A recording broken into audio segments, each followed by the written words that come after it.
ಸಾಕಮ್ಮ ಸಾಕು ಚಲೋ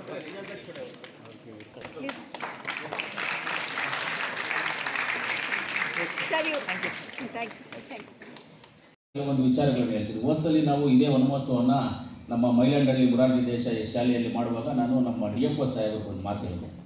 ಒಂದು ಮರವನ್ನು ಕಡಿಯೋ ಬದಲು ಅವ್ರ ಮಕ್ಕಳ ಕೈಯನ್ನು ಅವ್ರು ಕಡಿದುಕೊಳ್ಳಲು ತುಂಬ ಒಳ್ಳೆಯದು ಅಂತ ಹೇಳಿದೆ ನಾನು. ಮರವ ಕಡಿಯೋ ಬದಲು ಅವ್ರ ಮಕ್ಕಳ ಕೈ ಕತ್ತರಿಸಿದಷ್ಟು ಡೇಂಜರ್. ಆದರೆ ಮರವನ್ನು ಕಡಿಬಾರ್ದು. ಇವತ್ತು ನಾವು ಹೇಳ್ತಾ ಇದ್ದೀವಿ ಕೊರೋನಾ ಟೈಮಲ್ಲಿ ಏನೇನಾಯಿತು ಹೆಂಗಾಯಿತು ಅಂತೆಲ್ಲ ನಾವೆಲ್ಲ ಹುಡ್ಕಾಡಿದ್ದವತ್ತು ನಾವು ಏನಕ್ಕೆ ಹುಡ್ಕಾಡ್ತೀವಿ ಅಂದರೆ ಆಕ್ಸಿಜನ್ಗೋಸ್ಕರ ಹುಡ್ಕಾಡಿದ್ದು ನಾವೆಲ್ಲ. ಮರ ಗಿಡವನ್ನು ಬೆಳೆಸೋದು ತುಂಬ ಉತ್ತಮವಾದಂಥದ್ದು. ಆದರೆ ನಾನೊಂದು ಹೇಳ್ತೀನಿ, ಇವತ್ತರೆಗೂ ಯಾರಿಗೂ ಹೇಳಿಲ್ಲ ನಾನು ಎಲ್ಲ ಕೊತ್ತೂರು ಮಂಜು ಅಂದರೆ ತುಂಬ ತುಂಬ ಶ್ರೀಮಂತ ದೊಡ್ಡದು ಅಂತ. ಅಂದರೆ ನನ್ನ ಸ್ವಂತ ಮನೆ ಇರಲಿಲ್ಲ ಇವತ್ತರೆಗೂ. ನಾನು ಸ್ವಂತ ಮನೆ ಮಾಡಿಕೊಂಡೆ 4 ತಿಂಗಳಾಯಿತು. ಏನಕ್ಕೆ ಮನೆ ಇಲ್ಲ ಅಂದರೆ ನನ್ನೊಂದು ಡ್ರೀಮ್ ಇತ್ತು, ನನ್ನ ಮನೆ ಈ ಥರ ಇರಬೇಕು, ಹಿಂಗೆ ಮಾಡ್ಕೋಬೇಕು, ಇಷ್ಟು ಮರ ಇರಬೇಕು, ಇಷ್ಟು ಗಿಡ ಇರಬೇಕು, ಇದೆಲ್ಲ ಇರಬೇಕು. ಇವತ್ತು ನಮ್ಮ ಮನೆ ಹತ್ರ ಬಂದಿರೋರು ಯಾರಾದರೂ ನೋಡ್ಬೋದು, ನನ್ನ ಮನೆ ಸುತ್ತು ಇರುವಷ್ಟು ದೊಡ್ಡ ಮರಗಳು ನಮ್ಮ ಏರಿಯಾದಲ್ಲಿ ನಮ್ಮ ಲೇಔಟಲ್ಲಿ ಎಲ್ಲೂ ಅಷ್ಟು ದೊಡ್ಡ ಮರ ಇಲ್ಲ.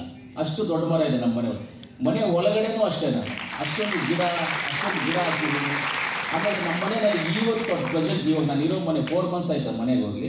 ಇಷ್ಟೊತ್ತಿಗೆ ಒಂದು 10 ಜೋಡಿ ಪಕ್ಷಿಗಳು ನಮ್ಮ ಮನೆ ಒಳಗಡೆ ಇರುವಂಥ ಗಿಡಗಳಲ್ಲಿ ಮರಿ ಮಾಡಿಕೊಂಡು ಆಚೆ ಹೋಗಿದೆ. ಇವಾಗ 4 ಮೊಟ್ಟೆ ಇದೆ. ಈಗ ಒಂದು ಜಾಗದಲ್ಲಿ ಆ ಗಿಡ ಹೋಗ್ತಾರೆ. ಇವಾಗ ನಮ್ಮ ಮನೆ ಹತ್ರ ಯಾಕಂದ್ರೆ ನಾನು ಸೈಟ್ ತೊಗೊಂಡು ಯಾವಾಗೂ ಆಚೆ ಇರುವಂಥ ಗಿಡಗಳನ್ನು ಚೆನ್ನಾಗಿ ಅದು ಪಾದ ಮಾಡಿ ನೀರು ಬಿಟ್ಟು ಅದನ್ನು ದೊಡ್ಡ ಮರ ಮಾಡಿ ಇವತ್ತು ನನ್ನ ಮನೆ ಸುತ್ತು ದೊಡ್ಡ ಮರನೇ ಇದೆ.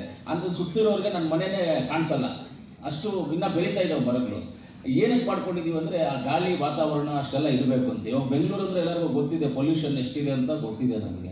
ಆದ್ದರಿಂದ ಅಂಥ ಸಂದರ್ಭದಲ್ಲಿ ಬೆಂಗಳೂರಿನ ಪೊಲ್ಯೂಷನ್ನ ನಾವು ಸಮಾಧಾನ ಮಾಡೋಕ್ಕಾಗದೇ ಇದ್ರು ನಮ್ಮ ಮನೆ ಸುತ್ತ ಇರೋ ಪೊಲ್ಯೂಷನ್ನಾದರೂ ನಾವು ಸರಿಪಡಿಸ್ಕೋಬೇಕು ಅನ್ನೋ ಉದ್ದೇಶದಿಂದ ಒಳ್ಳೆ ಮರ ಗಿಡವನ್ನು ಇಟ್ಟಿದ್ದೀವಿ.